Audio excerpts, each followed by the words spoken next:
Hey everybody, it's Pete. I just finished editing this week's conversation, and I have to tell you, it hit me where it hurts. You know, that place in the solar plexus that goes kind of hollow when someone outs you effectively as having been lying to yourself. That's the place. This week, Dodge and Victoria Castle are continuing their conversation on her book, The Trance of Scarcity, with a special focus on the cycle of abundance, building a routine of breaking out of the trance and focusing instead on myriad possibility around us. I tend to be wired a bit more conservatively when it comes to these kinds of conversations, so it's easy for me to take the critic's perspective and start poking around at them. What this show has demonstrated time and again is that this poking behavior is usually rooted in fear and, to take Victoria's word, arrogance. But that veil of fear and arrogance breaks down when confronted with a few things they discussed this week. You should be on the lookout if you're wired like me. Generosity costs you nothing. You don't have to tithe to be generous. Sometimes an act of generosity is a simple wish of goodwill toward others, offered when they least expect it. And that might be enough to spark a practice of grace for yourself. Once more, you can find Victoria's book where books are sold, linked to the Amazon page in the show notes below. But please, support your local booksellers if you're able. And if you haven't done it yet, there are things in the works around the trance, and while they're not quite ready, if you'd like to hear more about what's coming up from Victoria and Dodge in whatever form it may take, please visit truestory.fm/trance and leave your name. I promise I won't sell your information, but I will let you know as soon as we have something new out there in the world you might be interested in. Thanks for coming back for part 2. Our usual Afterthoughts episode is coming next week. We hope you enjoy this continued conversation with Victoria Castle and Dodge Ray.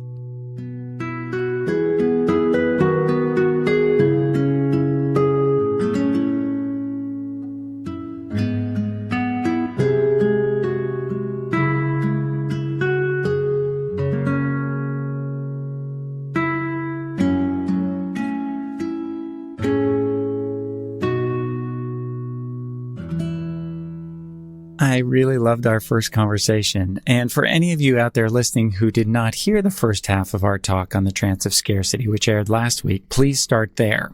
And for everyone who has heard that, let me hit a couple of those highlights to remind you what we've covered so you're back up to full speed as we jump into the next piece. So in our first conversation, Victoria helped us to understand what she calls state, a combination of our stories, that is how we orient ourselves to the world, and our somas, or bodies, and that how we inhabit ourselves. And the result, far too pervasively and tragically in our culture, is what she calls the trance of scarcity. It's this unexamined predisposition that lack, struggle, and separation are our defining reality. And we started to kind of work on, how do I meet myself where I am with some compassion and at least begin to come back to center? How do I at least break the trance? I loved where we ended. We just started to say this for a minute, Victoria, before we started. I said I loved where we ended last time because there was some compassion in it. And without it, in my experience, there is no meeting where you are. And without meeting where you are, you're certainly not going to get to where you want to be.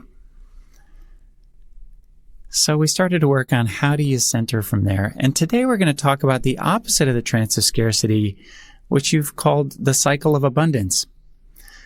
And I'd encourage everybody to go to see the graphic if you don't already have this book. And if you don't have this book, you need to have this book. I'm telling you, this is a book you need to have. As much as we can cover here, you just can't cover what's in this beautifully written and edited piece of work. But if you could, go to the show notes and look at just the graphic of the cycle of abundance, where you'll get to see kind of this circle we work our way around as we move from aligning and attracting to receiving and gratitude to generosity and giving. And it'll help you a little bit as you follow. All right, so Victoria, let's jump into this. How would you like to start? Do you want to give us kind of just a quick synopsis of each of these 6, or should we just jump into aligning and attracting and start there? I think I'll take just a moment to kind of orient, because it's a different way of looking. Giving and receiving are like on parallel lines. One goes out, one comes in, and that's the end of the story. But like, not really. If we let them just flow, what's in between those states, and why is it worth even noticing what state or what stage of the cycle I'm in and what's available there? Because all of them are rich and offer opportunities to come back in. And if I've wandered off, to see, oh, yeah, I don't need to do that. I can come back. So also for me, there's something so delicious about staying in the flow versus seeing it as two lanes going in different directions. That it limits too much the possibilities of what happens here. So by just stretching them out a little more and then going, oh, they're actually phases. So if I feel like I'm really out of touch with giving and receiving and being in the flow, I can see the easy place for me to go in, and I don't have to work as hard. And I'm a big fan of not working harder than we have to. You make the wonderful statement in the first half of the book that it has become your life's work is devoted to interrupting struggle wherever you may find it. I just love that. I was like, oh my God, we need more people doing that in the world.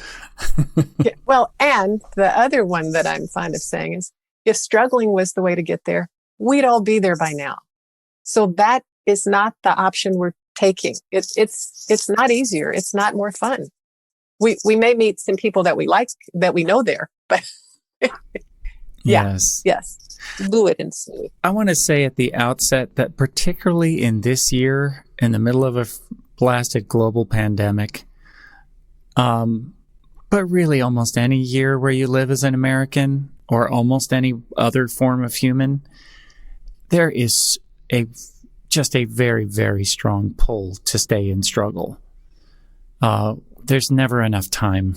There just seems like there's never enough space for yourself. It seems like there's just never enough genuine, joyful connection. I mean, it's understandable that people would end up in this trance a lot of the time. And so I just wanted to say to everybody, please begin with great compassion for yourselves. This is not a failure of yours. You've not screwed anything up. This is an opportunity that's remarkably available and in far less time than you think.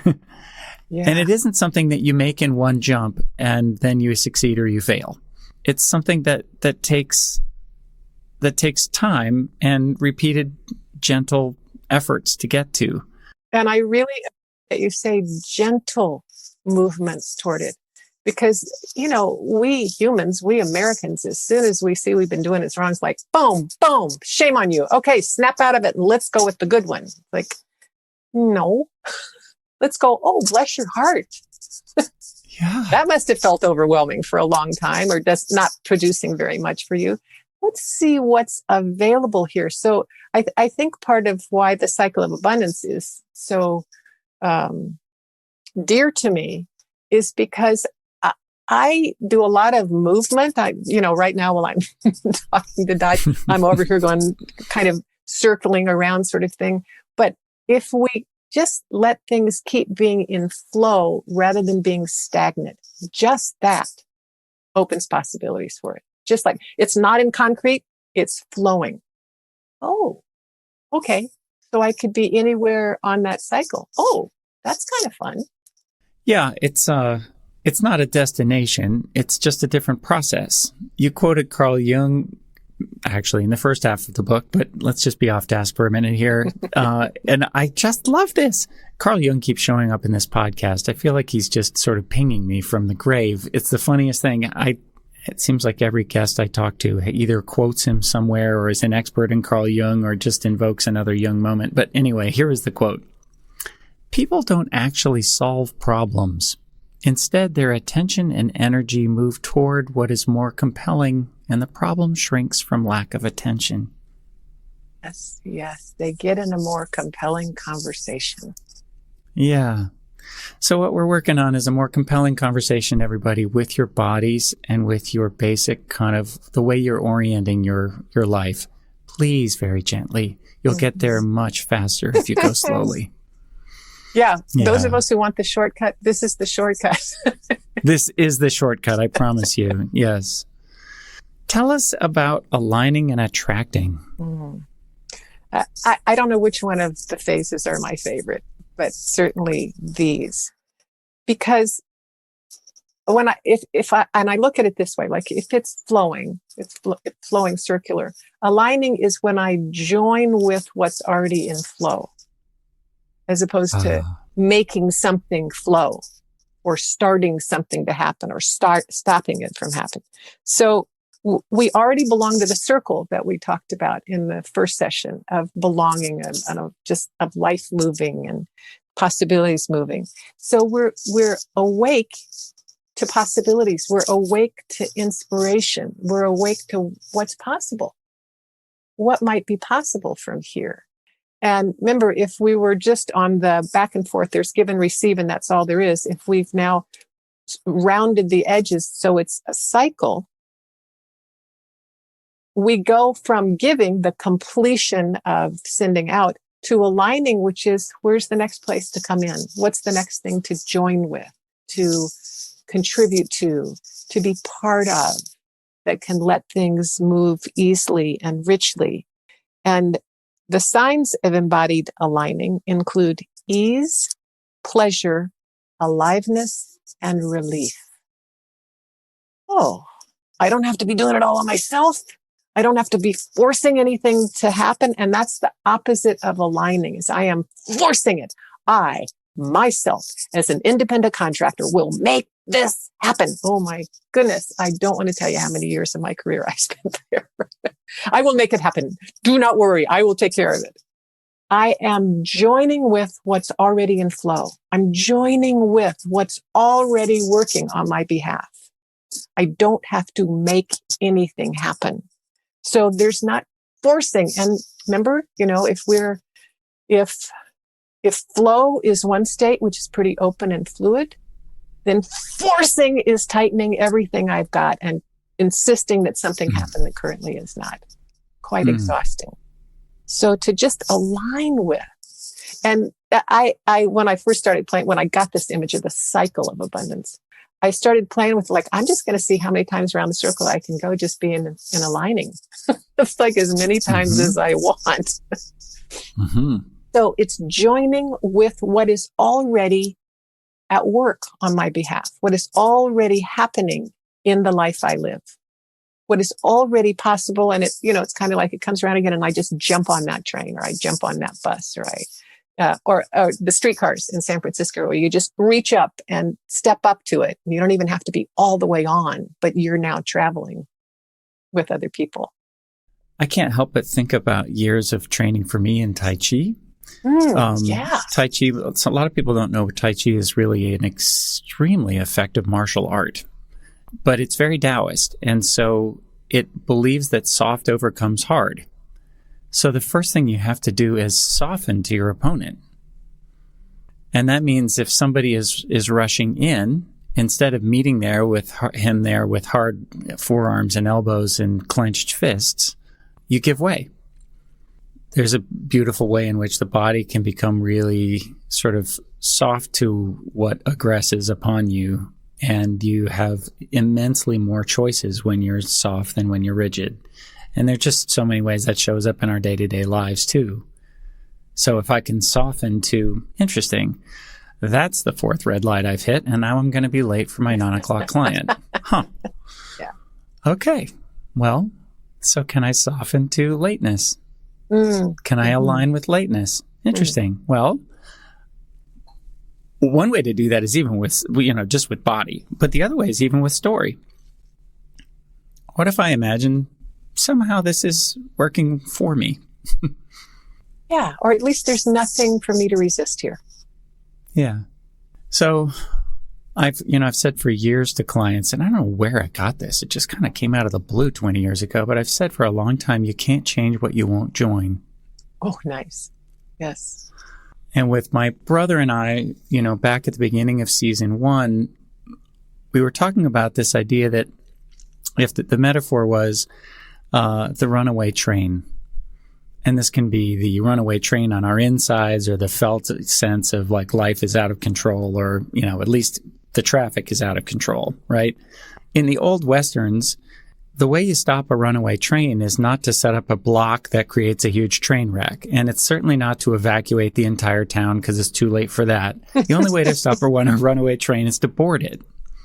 You have to ride alongside on your horse and stand up in the saddle and jump on this insane thing and climb all the way up to the locomotive. And then you have a chance to make change. Nice. Yeah. Perfect metaphor. So alignment. And then what's attracting? Well, again, I don't know which one of these is my favorite. So I've joined back in. So I'm with something, with a momentum, with an energy that's already moving naturally. And I am bringing myself to be part of that too. So I reap the benefits of aligning, and I'm also contributing at that time. So attracting, and again, if you think from nothing to something, so attracting is unforced joining. Again, it's we're directing our energy and our expectation. So it's not, damn it, I have to have $100 by Friday. I have to have it. That is not attracting. It is using none of the principles of attracting. And so all the things floating around the world are going, I don't know what we're supposed to do here. She's just demanding something. That's not quite it. But attracting is, I already get related to that which I want. Yes. I can already picture it. I can already see it. I can already imagine it. Attracting. Oh, yeah, that would be so lovely. Wow. Like, it can even be like, maybe I won't miss my flight. We're getting to the airport pretty late, but I'm just going to trust that everything's going to work perfectly and I'm going to get on the plane. So I'm allowing something to occur that my normal rigidity wouldn't occur to me to even want that. Well, I'm going to miss my plane now. I better just go ahead and call them and not even try to make it to the gate. Or not. Or not. Yeah. Attracting. Yeah. Drawing toward and also being magnetic ourselves. So we are already in the flow now, in this flow state. We have chosen to be in the flow state with aligning and attracting. And we can board anywhere. We don't have to start always in the same place. Yeah. I'm choosing to be one with this, to be available to this, to be open to what wants to come through this avenue of attracting. And I'm much more relaxed in my body because I'm not straining hard to make anything happen. I'm attracting. I'm at ease. I'm available. I'm fluid. Signs of embodied attracting include ease, pleasure, aliveness, and confidence. So I'm not doubting it over and over again. I don't know if this will work. I don't know if this is going to happen. I hope it does, but I'm not sure. It's just this ease, pleasure, like, isn't this great? Some would say it's being more Pollyanna. I think Pollyanna was a pretty smart chick. I think she knew a lot of things. So letting it come without effort, without straining, without resisting, without demanding. I don't have to do any of those things. Like, open and available. I like your idea of kind of the embodied confidence. It's like you inhabit your body as though your body already knew it were true. It's already happened. You're already there, and your body is relaxed into that place of delight or relief or whatever. Some version of like, yay, that worked out perfectly. Yeah. Exactly that. And that we then begin to act from that place.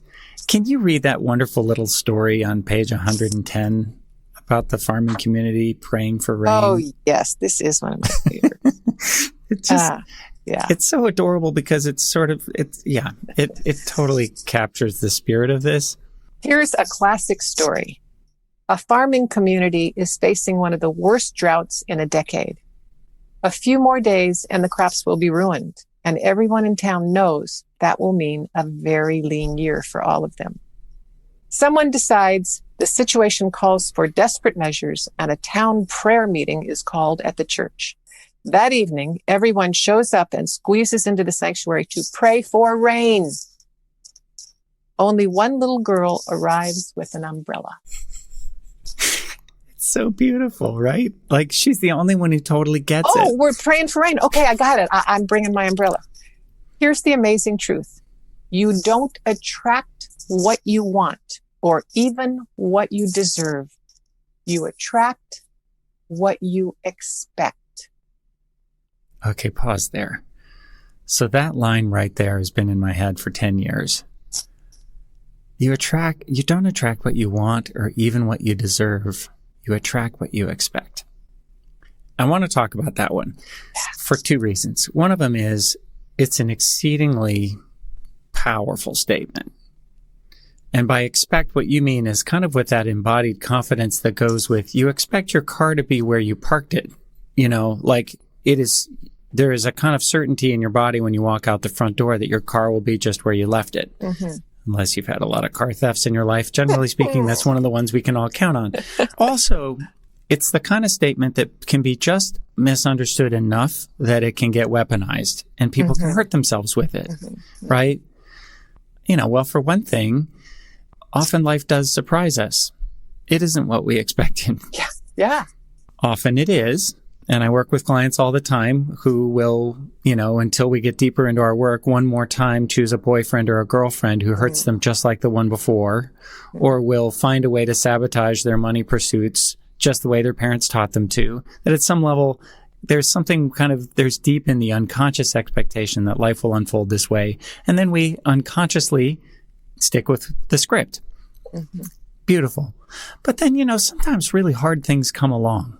Like Pete sharing he had COVID earlier this year, and it was brutal. In his case, it was a really brutal case. My wife lost her mom unexpectedly to stage 4 cancer, and wham, she was gone in weeks. And so many are living with a pandemic nobody expected. Well, almost nobody.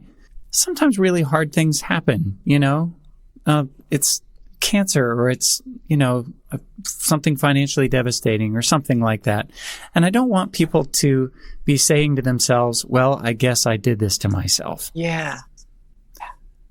Or saying to you, well, see, obviously that's not true because I got surprised by something terrible and you can't blame it on me. I mean, somehow that all misses the point. Help us reconcile these. Yeah, thank you. I think this is very real too. It's like for a lot of us, hold on. I had nothing to do with bringing this in. Yeah. And now here it is, and now I have to deal with it. And so there's for me, there's a level of at easement in attracting, in that I don't have to force to make anything happen. I don't have to squeeze to make anything happen. I can let life do what it does. And I think also in there is the promise or assurance that whatever it is, I will still be me. I still get to be whole. It could be hard. It could be heartbreaking, but I don't have to deteriorate and disappear or punish myself for not seeing it coming. That there is a fundamental wholeness. And so now you're hearing me speak about how I see the whole universe. And so certainly what I see about in abundance, there's a fundamental wholeness in life that, yes, certainly there will be times that are wrenching and difficult and painful and awful. And there is also the sun coming up in the morning and the fresh air coming in through the window. And what makes our life livable. If I take it on like it shouldn't have happened, or it was my fault, or you can't trust anything, then what I do is close down any aliveness that I have allowed to open. But to keep myself safe from disappointment, I don't think it's possible. I thought I had the perfect marriage in my first marriage, and in a weekend, it was gone. Like, wait a minute, but I did everything I was supposed to do. I didn't How could this expect happen to me? Yeah, wait a whoa. And how the longer I spent being resentful about the fact that it had happened and that I didn't see it coming, the longer my pain was. And when I could really turn to it and say, wow, this, I don't like it at all. This isn't right. It shouldn't have happened. And it did. Do I choose to keep living in the world? Then where am I going to put my attention? And I mean, my crying jags were months long. I wasn't done in a week at all. My sweet friends stopped answering the phone when I called because they just couldn't. Couldn't hear another Yes, one. honey, I know. Yes, honey, I know. Yes, honey, I know. Yeah. But fundamentally, can I rest into there is a goodness in the world. There's a goodness in life.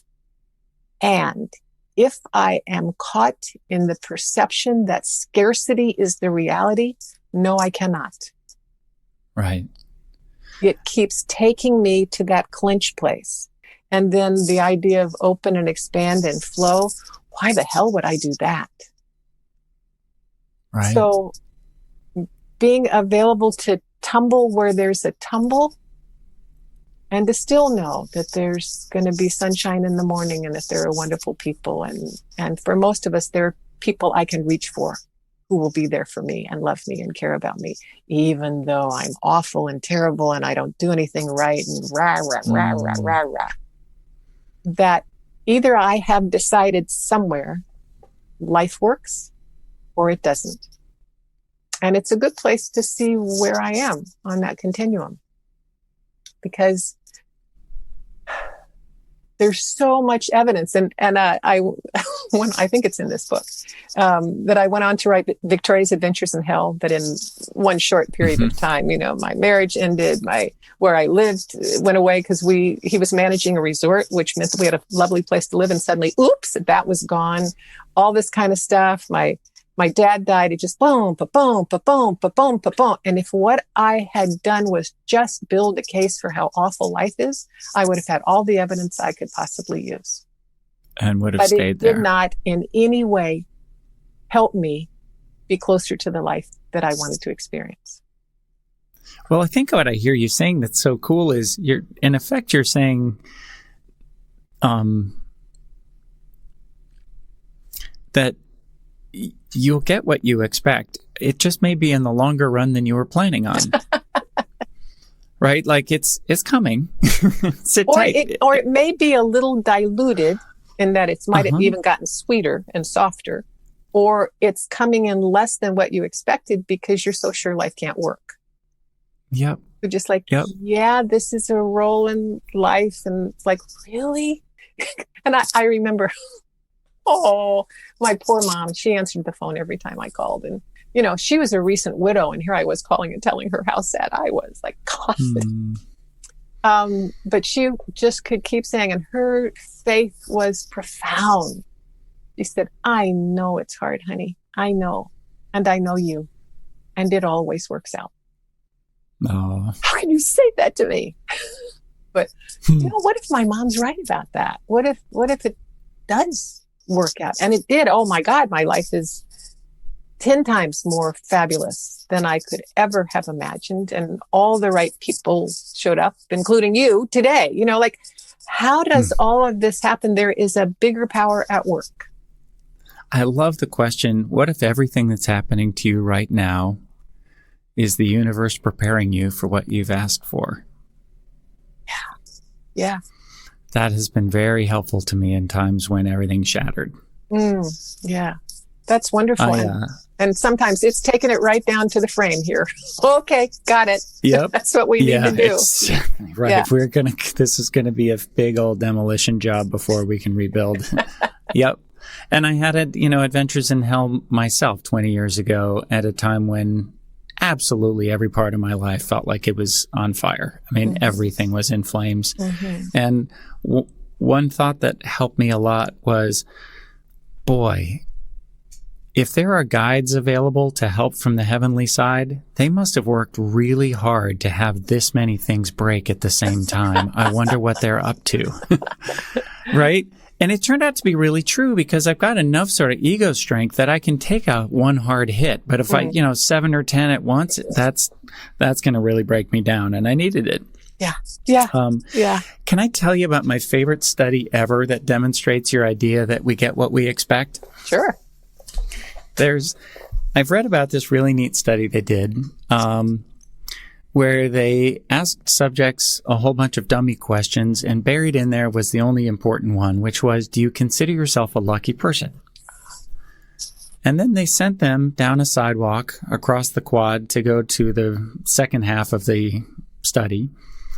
And somewhere on that sidewalk, they had tightly rolled up a $100 bill and put it in the crack of a sidewalk, and then set up all kinds of hidden cameras to watch how did people respond. Mm-hmm. And what they found was, sure enough, people who considered themselves lucky found the $100 bill more often than people who considered themselves unlucky. Mm-hmm. What's really interesting, though, is that the cameras could show people who considered themselves unlucky looked at the $100 bill just as much. Mm. They just couldn't see it. Wow. Yeah. Oof. Isn't that wild? Yeah. Yes. We are so much more powerful than we give ourselves credit for. Yes. Yeah. One of the ways I was using attraction, even last night and this morning, if people could see my copy of The Trance of Scarcity, they would see literally hundreds of little tabs where I've scribbled notes on sticky notes. And yes, I love that. Right. And I ended up with a much more full week with clients than I was expecting. And so I had about 3 hours this morning to pull all of those notes together. And, I do things deeply, but not always very quickly. And I was thinking, I could totally see myself getting to about, 2/3 of the way through the book and then just not having any notes for the last half of what we're... And I caught myself there and I was like, why don't we not expect that? How about? So I just sat down and meditated for a moment, and I imagined going through this in a relaxed way, breathing easily, and getting done 15 minutes before our show was to start with all the notes I needed for the iPad and just feeling really excited about our conversations. Beautiful. And that's exactly what happened. 16 minutes to go, and I was like, look at that. I'm done. It was just great. Anyway, I would encourage people to do that. It's a lovely thing to do on the way out of meditation, to just relax and begin to align yourself with what you want. Yeah. Oh, yeah. See, and it it's is not already selfish, true. And it's not arrogant, and it's not any of those things. It's like, I'm available. Just a simple, I'm available. Yeah.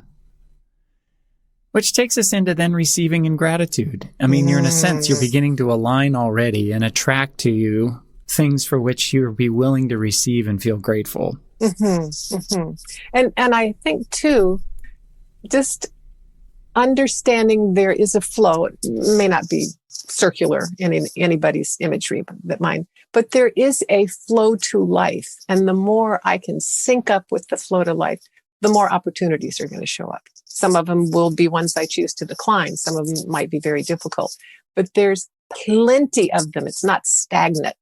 We're not out in a desert somewhere trying to make life be different. It's like, oh, hey, let's get on this little boat and just cruise and see what happens. And apparently we can get off wherever we want to, kind of thing. So gratitude, receiving, if the opposite of receiving is numbing, it means I have trained myself to not feel anything, which guarantees I cannot be enriched. I can't let myself feel the tenderness of seeing a dad pick up his daughter. I can't tolerate somebody having won the lottery because I'll never have that. So I go numb. It's kind of what we talked about too, is sometimes like I will use some substance to numb me so that I don't have to feel my disappointment or my discouragement or my rage or whatever it might be. So gratitude is really opening up widely, expecting the best, expecting great stuff. Bring it on, baby. I am yours. I am exactly the person that needs to be here. Being available in the fullest sense. So not even holding one foot out of the cycle or out of the circle, or just, yeah, go ahead. But, just a little be fine. I don't need very much. Just a little here. Receiving is receiving. Receiving is like receiving when somebody you love walks in the room and you let all of it wash over you, not just, well, okay, that's enough. That's about 10%. That's really all I can take. So let's don't do more than that. So it means feeling more.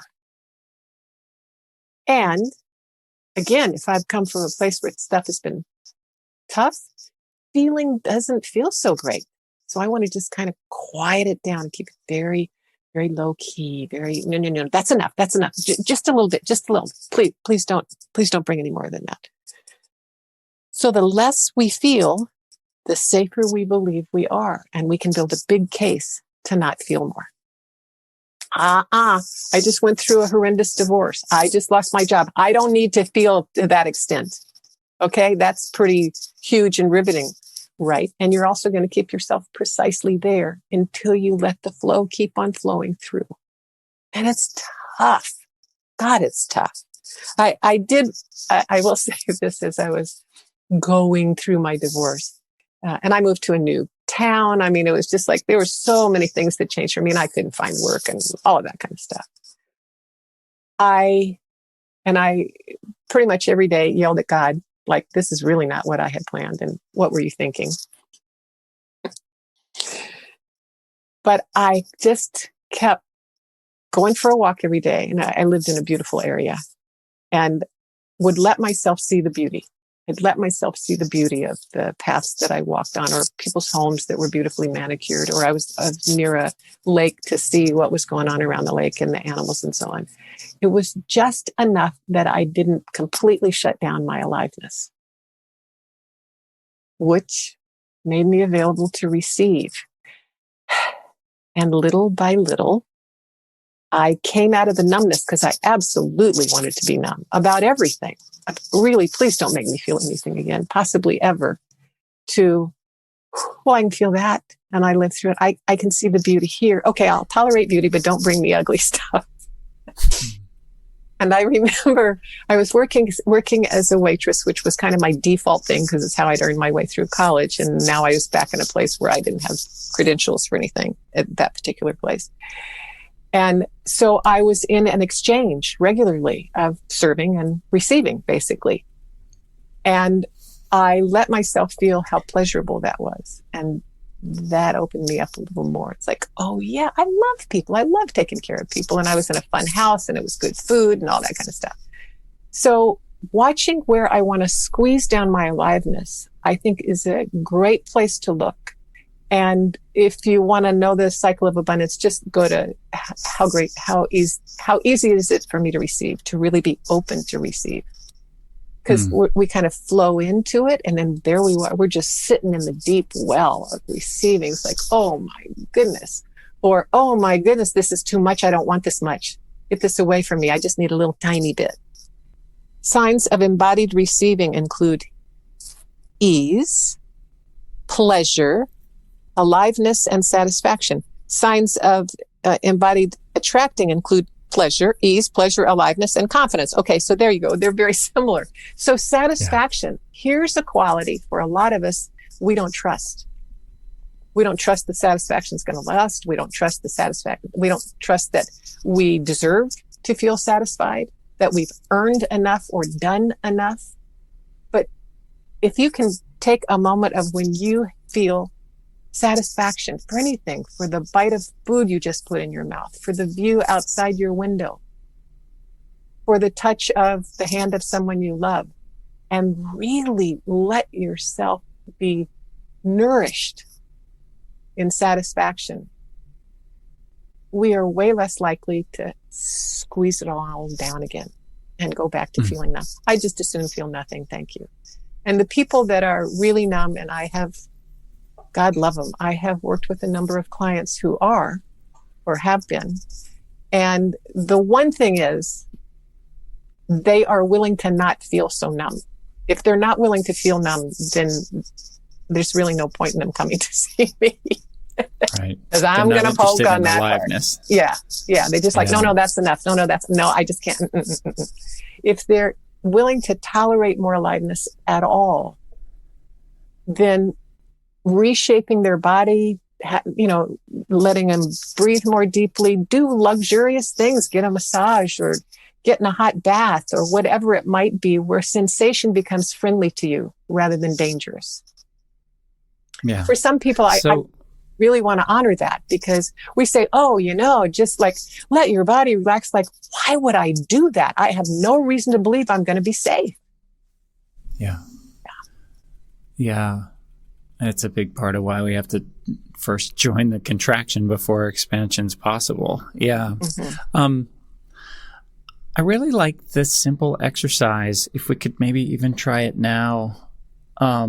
It's so simple, but just to look around the room you're in, whoever's listening out there, and to just choose 3 things you'd be willing to let in as pleasurable. Mm-hmm. The Buddhists would call that taking in the good. Mm-hmm. Like, I'm looking out my window and I see a beautiful view of the park, even on the gray day. I love my ficus. It's been in my office for 15 years. It's just like a friend, incredibly hardy and resilient when ficuses aren't supposed to be. I see my brother's artwork all around my office, and I love that, and I love him. And I can feel my shoulders want to drop. And I can feel my eyes kind of soften as I let in the color of that art or those plants or that view. Yeah. Yeah. And to actually consciously attend to them. Because I have a picture of my husband, Tim, whom I love, and the photo I love because he'd been out on a photo shoot with a bunch of other photographers that were crawling around, and he's got on a straw hat and he's got his camera around. And another one of the other photographers, and he was just perfectly in stride, and he was so in his body and had a smile on his face, like, I want that blown up. I want that on my office, because of all that emanates from that to me. So do we actually make ourselves available to what wants to enrich us all the time? Yeah. And that would go back to, do I believe the universe is friendly? Yes. Because if I don't, then that's a ridiculous question to ask. And what we expect. I will ask clients once in a while, would you really be willing to let in all the good feelings that would come with getting what you say you want? Are you prepared for that? Mm-hmm. Mm-hmm. So often, what I'll find is people aren't. They will go and find the very lady they've been waiting for, even by name, the one they had their eye on, right? And before you know it, like, there's this tiny little objection that would probably be easily overlooked, but all they can think is, oh, if only this were true, then I might be happy. Mm-hmm. Mm-hmm.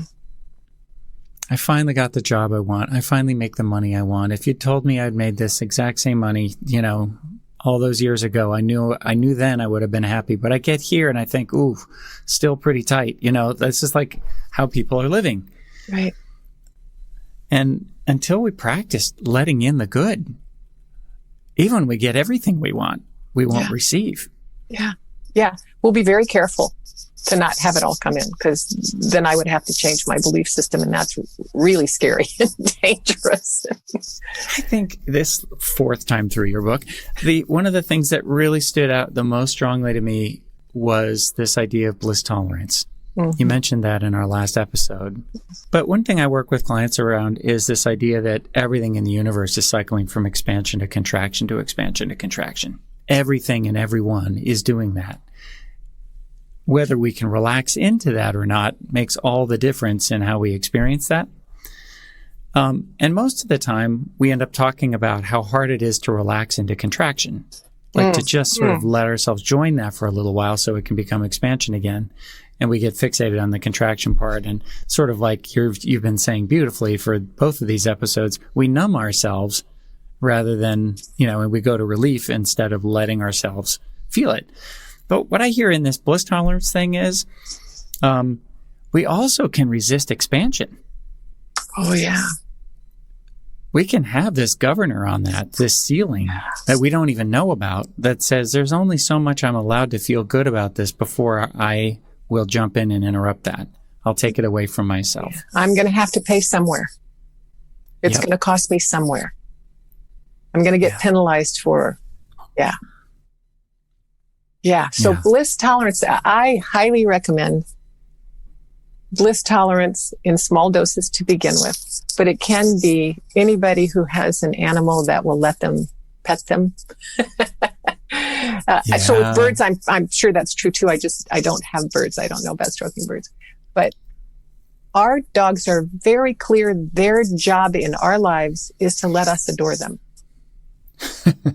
And they think that is a perfect plan, and they're totally willing for that to happen all the time, all the time, all the time, all the time, all the time. And I get blissed out. So here's a place. So I work at home. So if I know I have a call coming, or if I know I'm going to be in a conversation about something, I'm checking my mood or my state before that starts.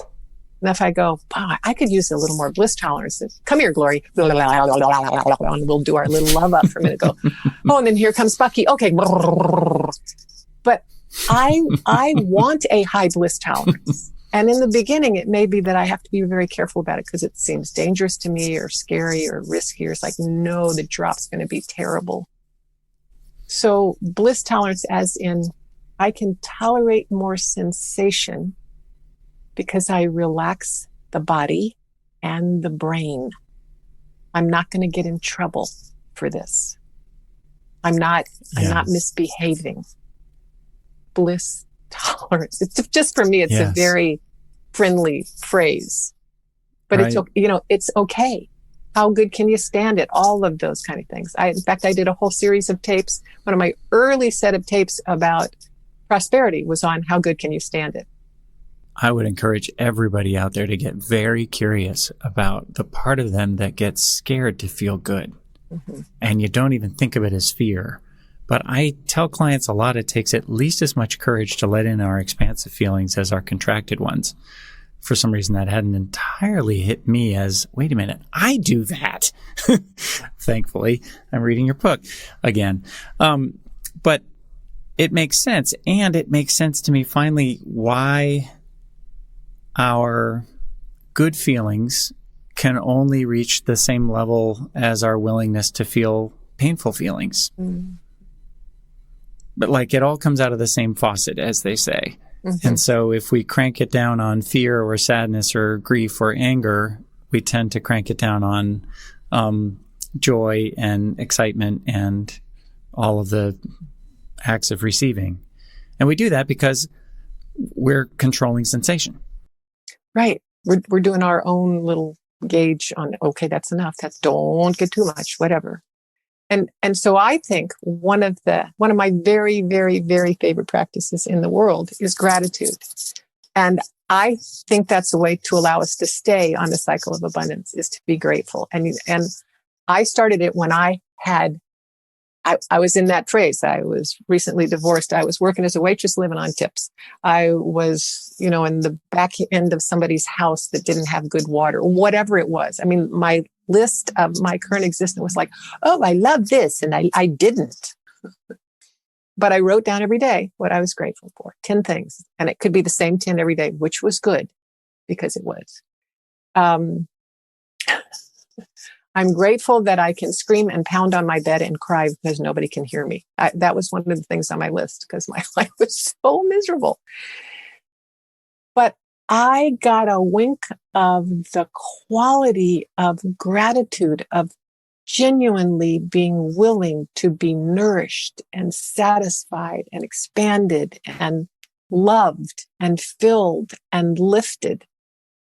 And when I stopped resisting being grateful, I could not run out of things to be grateful for. It really was. I was the poster child for gratitude. Okay, let's do 100 things we're grateful for.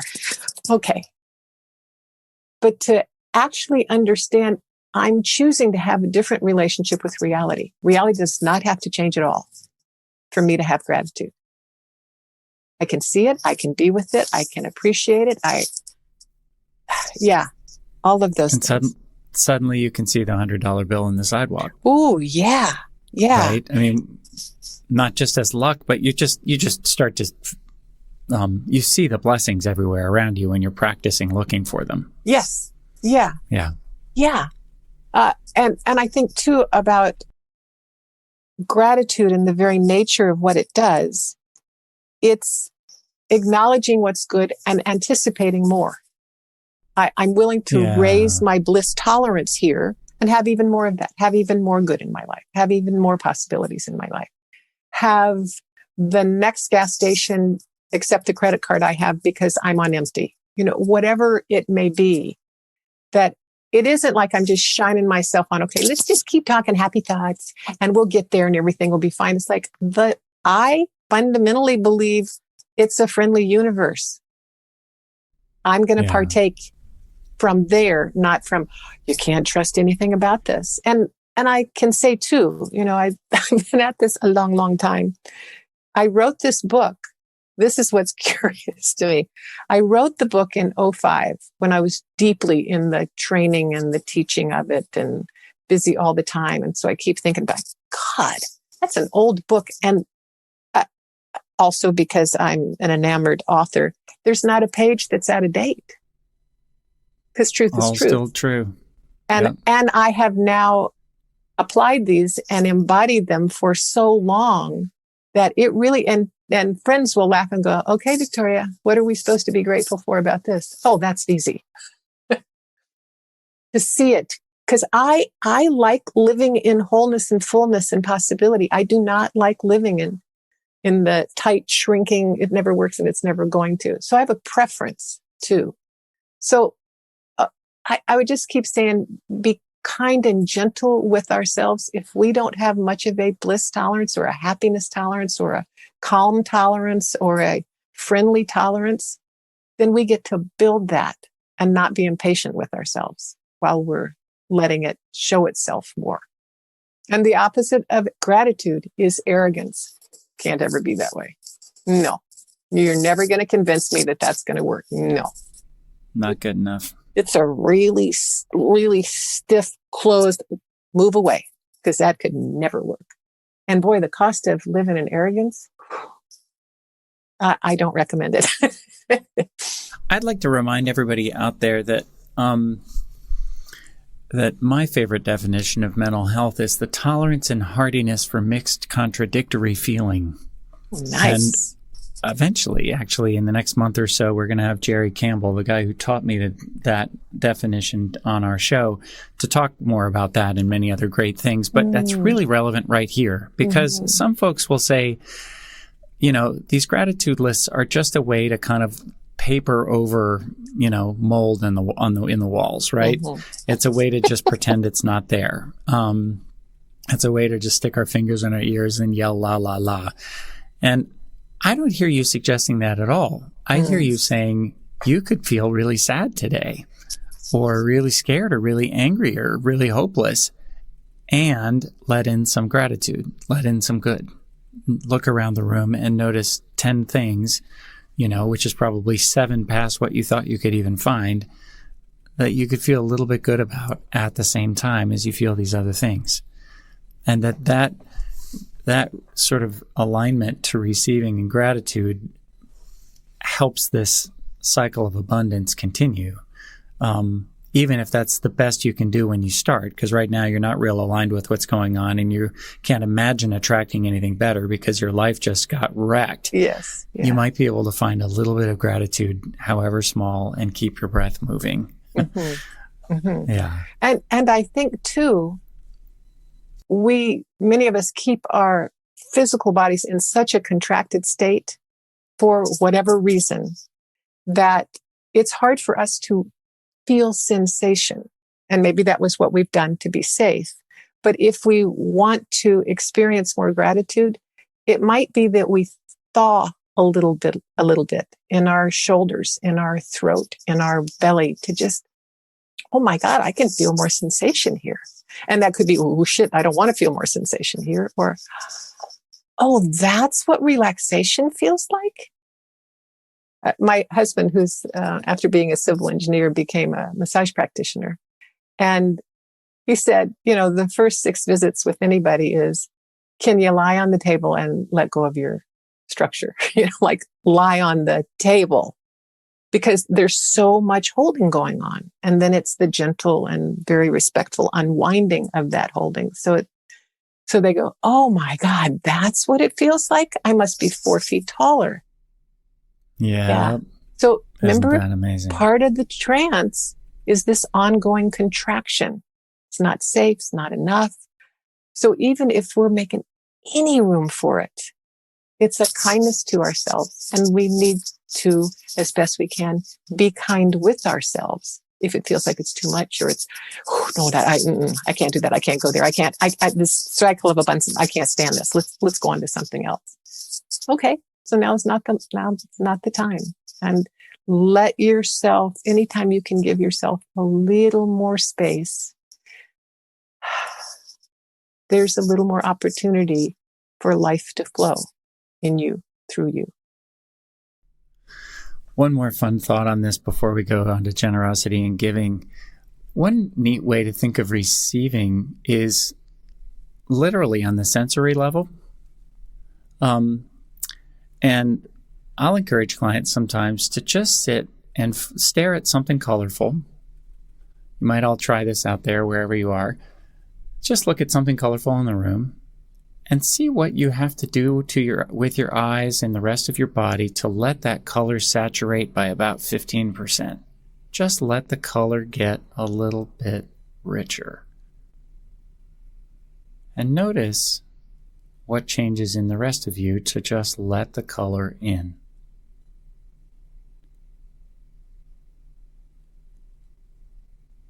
What I find is I can't do it without my breath beginning to move. My eyes have to stop gripping things and finally just receiving. Oh, nice. Yeah. My facial muscles start to relax and my shoulders drop kind of all at the same time. Mm-hmm. And then sure enough, more color comes in. That's receiving. That is such a beautiful practice too. Isn't that neat? Yeah, I'll just let that grace wash over me. Thank you very much. It moves our brains into an alpha state. Mm-hmm. I have one of my favorite Hafiz poems in front of me as an introduction to generosity and giving. Even after all these years, he writes, the sun never says to the earth, you owe me. Look what happens to a love like that. It lights up the whole world. Wouldn't you have loved to walk the paths with Hafiz and how he saw the world? Oh, or any of those mystical teachers? Oh, good heavens. We have, just as an aside, we used to have hundreds of books in our living room, and then we moved to a smaller place and thought, we don't need hundreds of books, and at least not everywhere we are. So the only books we have in our living room are poetry books now. And they're all like that. Like you read one poem, it's like, holy Jobies. And then they all get left out on the coffee table or left on the dining room table because we want to read them again, and then we get to put them away for a while. But yeah, that's kind of, so I think that's a bit of the mystics of how they saw life. That the cycle of abundance in many ways is an opportunity to see like the mystics do, that all is good and all is possible and all is flowing. And generosity is, I think, my favorite because it allows me to give, and I do kind of like to effuse. So I get to be in that space of, oh, aren't you wonderful? And God, this is so great. Would you like some? And I made some, and please come have some with you. And the opposite of generosity is hoarding. No, mine. You have to stay away. In fact, this is where I love the cartoon characters in the book because they're so perfect of that. Like, no, mine, hoarding, no. So I have to stay in contraction to not feel generosity, to not go, do you want some? Have some. Everybody, have some. It's just a joyful, happy state, whereas the hoarding is distrustful by nature. Get back. I can't let you be too close. And the signs of embodied generosity include ease, pleasure, aliveness, and resilience. And this is part of generosity that's, I think, sometimes overlooked. It's like the more I'm in that state of flow, the more I got, the more possibilities, the more opportunities. And I'm full all the time. I don't know how that happens, but I just feel full so much of the time. It's like, whoo, yeah, I can deal with that. Oh yeah, great. Add them on. I can see them at the end of the day. That kind of way of being with and being fortified and nurtured and consistently restored. That's the flow of generosity. And if we think about the people in our lives who are generous, their well never goes dry. I'm in a course with one of my dear friends and mentors who is at least 87, maybe more. And she is a fountain of that now. She's a fountain. And the other day there's about 20 of us in this cohort. And I said something to her about what a role model she is. And this is what she does. She turns around and she goes, Victoria, you have been delicious from the moment I met you. So generous. Well, okay, I'll take that. And it came from Aww. So it's just such a fun place to be. And we can do it on a small scale, kind of quietly, if generosity is a place that feels like that might be a little awkward or I want to be careful about it. But certainly with the people you love, to feel generosity toward them, even if you don't say it. Or to leave the note, have a great day, babe. All of those things are, I'm letting the flow flow. I am not putting any impediments for the flow to stop. And then from generosity, it's kind of natural that we just spill into giving. It's like, here, take it, have some, have as much as you want. And the opposite of giving is stagnation. So this is the place for me, like in terms of like water flowing between hoarding, which is that stagnation. Then the next thing is I stop it entirely. No giving taking place here. Nothing's leaving. Nothing can move. Well, if nothing can move, then that's precisely what will happen. Nothing will move. So that giving, and the other thing about giving is it comes off of my fingertips. I no longer have a hold of it or control of it. It's going to do what it does. And the way for me to hold it is to go back to that. I'm just going to, I'm blocking the dam. No more travel on the river. Nope. Again, from a place of fear and distrust, and I don't know what that would look like, and I don't know that that's going to be good. So better that we don't do anything. We keep our shields up. Yeah. Careful to not let anything go. And embodied giving includes ease, pleasure, aliveness, and expansion. And that's the part that I really love about it is I get to keep taking up more space, having more room, be in more aspects of life. I don't have to stay under the trance of scarcity. Remember, it's my story and my soma. It's the story I tell myself and the state of my body. And if those two get to unclench, whoa, what might be possible? And am I willing to let myself have that? And I can start very incrementally and just let it get bigger and bigger until, ooh, baby, bring it on. This is just going to be too fun. It's lovely to remind people that generosity isn't always just about finances. Some people feel like they have to be giving and giving material things to be generous.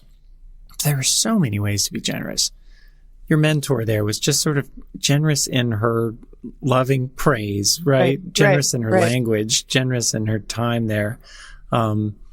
We can be generous just on the inside, you know?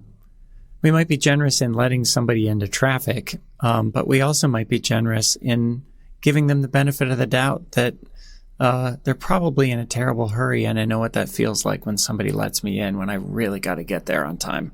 Yeah. Yeah. And if I'm already operating from fullness, it costs me nothing to let him in.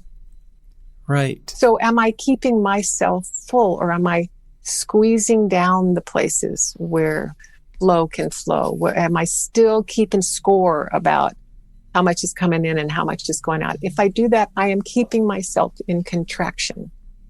And so anytime I can let go, even for a moment, to take a deep breath in and exhale completely, I've at least interrupted that pattern one more time. So it's not, and I'm not saying get over yourself and just let everything flow.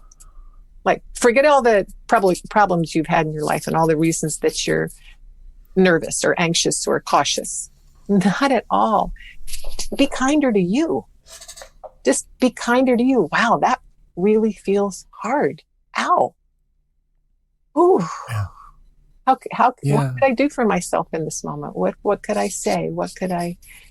And I'll just say, and you might want to see if you can get in there before you're reaching for the candy bar or the alcohol or whatever else it might be, to go, what's a way that I could be kind to myself in this moment? Just this moment. And I don't have to tell anybody, and nobody has to see it. How could I'm going to sit here an extra minute before I go to my car. Wow. Yeah, I love the idea of being generous toward ourselves. And it does raise an interesting, distinction for everybody to feel into. It's not a clear line. It's a fluid one that's always moving. And one distinction is between generosity and indulgence, and the other between generosity and enabling. Sometimes I will see folks be generous in a way that feels somehow like it's coming from a compulsive place, it's coming more from contraction than it is from expansion. It's still coming from scarcity. Yeah. And the scarcity is, I wouldn't be enough of a person if I didn't give more than if I didn't keep pouring from an empty pitcher. Yes. Yeah. Well said. And it it becomes a way to kind of avoid receiving sometimes, to just overgive. Like we never let ourselves get full if we are overdoing it. So it becomes a really interesting practice in my mind to watch the places where I give really easily and often, and places where I'm a little tighter. Mm-hmm. And I notice the places where I'm tighter tend to be places where I also have less flow coming toward me. And I've always assumed it was about less coming toward me, so I'm scared to give it up. But I think it may also be the other way around, that it's more of a clenched fist, and that's part of why I'm not receiving very well over there, or not noticing how much I'm receiving, at least. But also it's useful to just notice, where am I giving kind of compulsively? Like, I didn't really have time to do that, and it kind of screwed up something else somewhere else. I wonder why I couldn't say no. Boy, that's a beautiful piece of how many of us are doing things we really don't have the aptitude or desire or time to do. But I'm a good person, therefore I will. Yeah. Right. Yeah. Do you want to read that lovely little piece from page 149? This is that story of the woman in the stream. And I do not know who to give credit to this, because the book was anonymous. A wise woman was traveling in the mountains when she came upon a beautiful, clear stream. Thirsty, she cupped her hand, reached in, and brought the water to her mouth. After she had drunk, she noticed a precious stone in the palm of her hand. She held it high, and it glittered in the sun. Delighted, she tucked the treasure into her bag. The next day, the wise woman met a hungry fellow traveler, and without hesitating, she opened the bag to share what food she had. Immediately, the traveler caught sight of the precious stone and asked the woman to give it to him. She did so without the slightest hesitation. The traveler left rejoicing in his good fortune. This stone was surely worth enough money to provide a lifetime of security. But only a few days later, he came back, his brow furrowed, and returned the stone to the wise woman. I've been thinking, he said. I know how valuable this stone must surely be, but I've brought it back to trade for something even more precious. Please give me what you have within you that enabled you to freely give me the stone. Beautiful. Yeah, to have that sensibility about how life works and how I am in it, that I can say, oh, yeah, have it. And I won't be depleted and I won't be lessened. Before we start wrapping up, there are a couple more things I wanted to talk about. One of them is you talk about the opposite of giving is stagnation. And you write this. I wanted to read this back to you. One of the ways we dam up the flow is by letting things linger and take up space in our lives. These clogging agents may be projects we'll never complete, boxes we have yet to unpack from the last move, things we know we need to say but haven't yet mustered the courage to bring up, resentments toward ourselves or others. Such unfinished business is like a box of leftovers that's gone bad.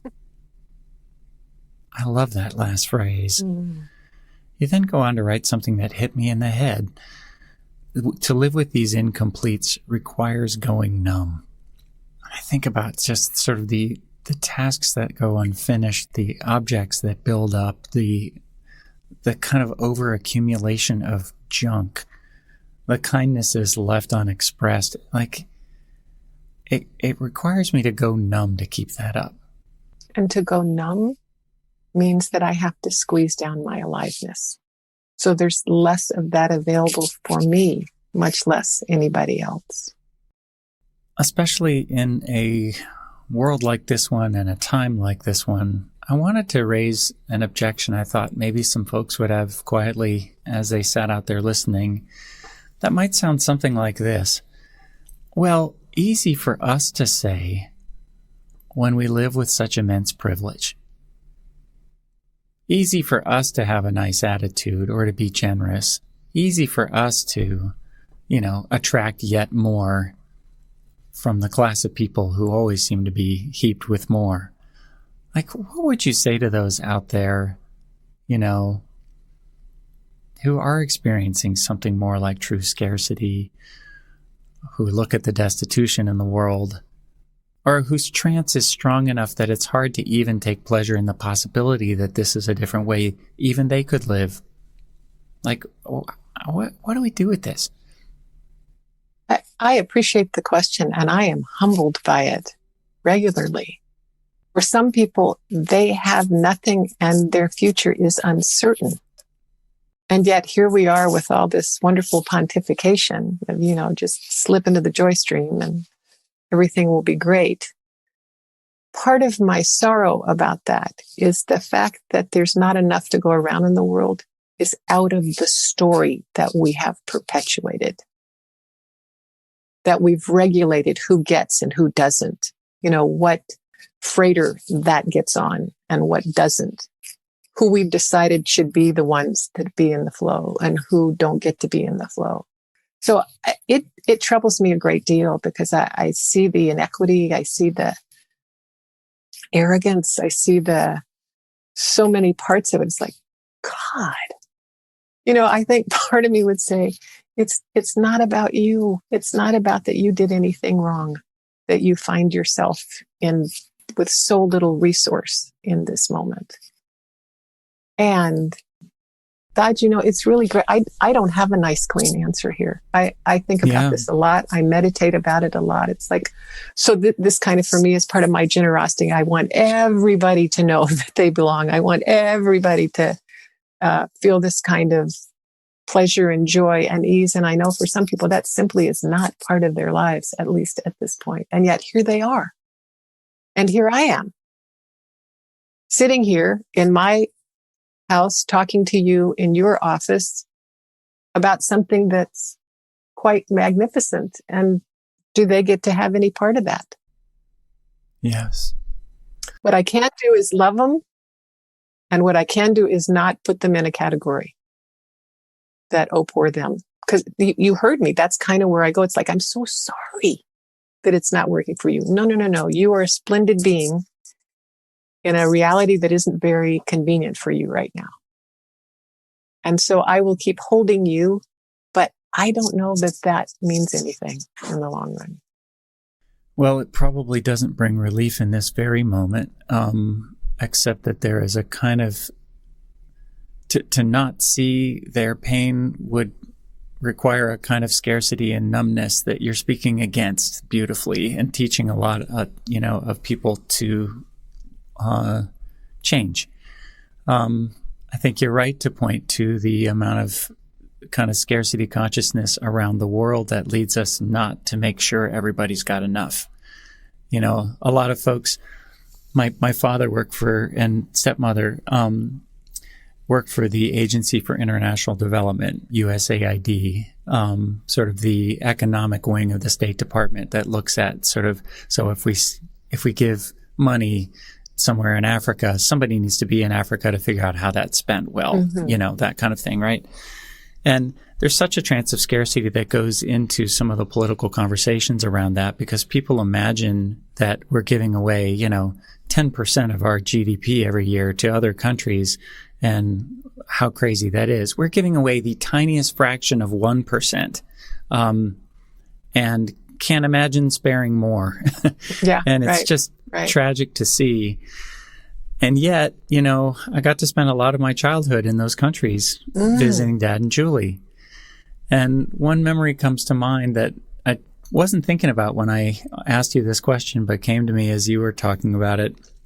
I remember being at my dad's house in Tananarive, Madagascar. And behind the house one night was a whole lot of commotion, like just music playing and people banging and lots of laughing. I mean, there's something really going on outside the walls of this compound where my dad lived and where American ambassadors tended to live, because that was considered safe. And so I asked if I could go out there, and he encouraged me to. He said, absolutely. Their neighbors are wonderful people. Go see what's going on. So I went out there and I knocked on the door, and they were shocked to see a white adolescent knocking on the door. And the first thing they did was to welcome me in and cheer and put their arms around me and to jump up and down. And they explained that it was a circumcision party for the newest member of the family. Oh, wow. And they invited me to eat of what they had, which was, I think, all they had for this party, right? Such generosity. And other Malagasy folks who became friends when I was working there in an orphanage, and they invited us over, and they killed their very last chicken to make sure they could give us the best meal they had, right? Such generosity, so much joy, utterly humbling me, because they felt so honored that we would come to their very, very simple home. I just have to think, somewhere in me I could be that generous too. And for all of us out there who find ourselves suffering, I think if there's an American listening, I promise you have 100 times the wealth any of these people I just mentioned have. And they have got just such generous hearts. That's possible for all of us. Yes. Yeah. And maybe I would just add to that, kind of as we're closing, of wishing well for others does not cost me a dime. No. Wanting the best for others doesn't cost me anything. And the more I can do it, like riding home on the bus and just blessing everybody else on the bus. I don't need to know anything about them, but I'm just going to wish them all well and wish them blessing. Lets me stay in the flow as opposed to being in the clinch. And the clinch is a really tiring place to be. It really is. You mentioned a beautiful practice, the Buddhist practice, the Tonglen practice, in your book. I'd forgotten about it. I don't know where it went. I think of the metta practice all the time, kind of the loving kindness practice at the end of a meditation where you just send out, kindness and ease to all. But this one, the Tonglen practice, is beautiful. As I remember it and understand it from the book, this is where we take time to receive what we're receiving here in this moment. Maybe it's beautiful color, or it's a sense of ease, or it's a feeling of being loved.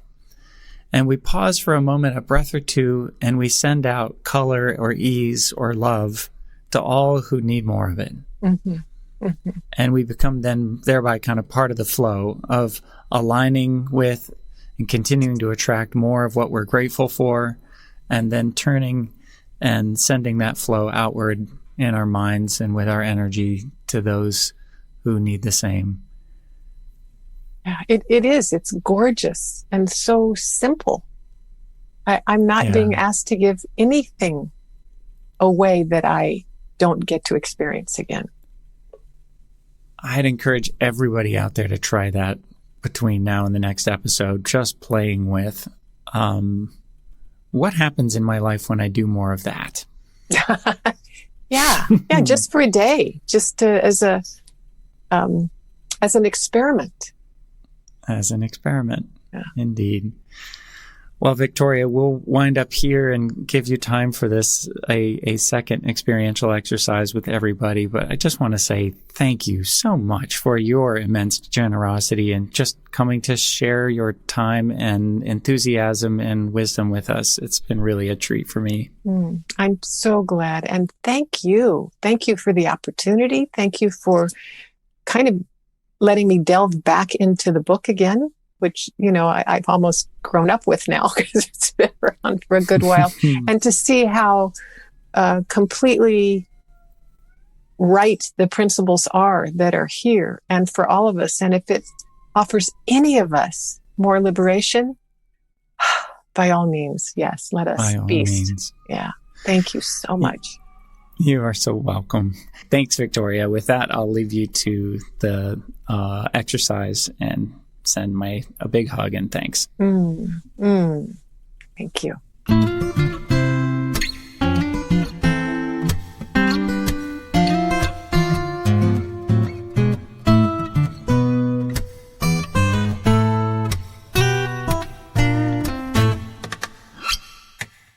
Hey, it's Pete again. It's one of those conversations for the ages for me. It gets me thinking about angels. Every other week I come back here to this place and I make this pitch for you to join our group as a supporting member of the show, and I do that because you all are angels to us. Your support makes this show happen. But if you've been considering supporting us and might have done it this week, you know what? Don't. I mean, you can if you want, but I'm not going to tell you how to do it.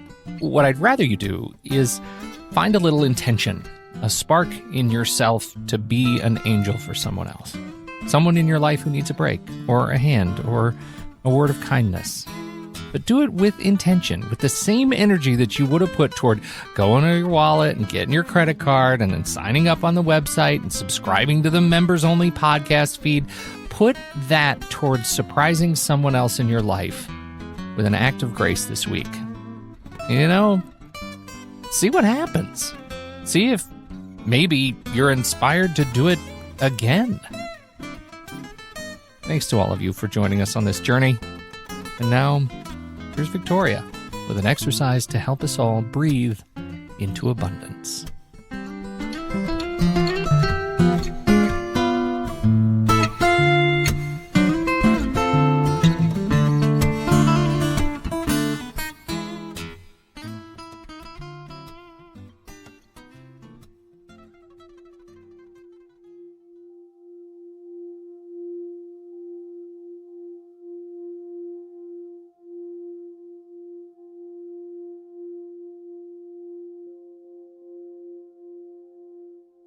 So maybe it's just the inhale and the exhale, and treating it like it's the most extraordinary opportunity we have to be filled, to be nourished, to be freed,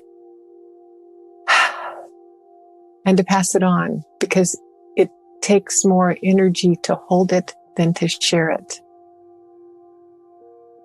So if you will, for a moment, let yourself really drop into your chair. If you're driving in the car, great, just keep your eyes open.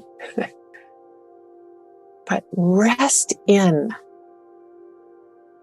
And one of the ways for us to see how that might be a little bit of a journey is to squeeze yourself up. Just make yourself tight all the way up, like you're zipping up from your bottom up to your nose, like squeezing all that in. And then with the exhale, letting it flow and letting you fill the space that's yours to fill. So you can feel your butt on the chair. You can feel your feet on the floor. You can feel the weight of your palms on your belly or your knees or wherever you are. Or if you're lying down, you can feel the pillow behind you, that you come into sensation and luxuriate in it. Come out of the chatter in the head and enter the restoration of the body, of those cells.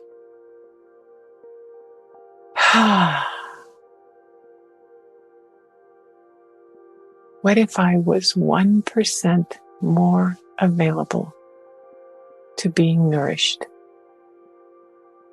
What would that look like? What would that feel like?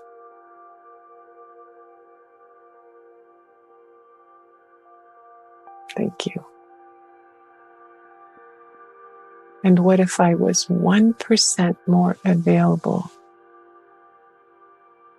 to breathing out nourishment to everyone, everywhere, and just sending it on out? What would that look like? And what would that feel like?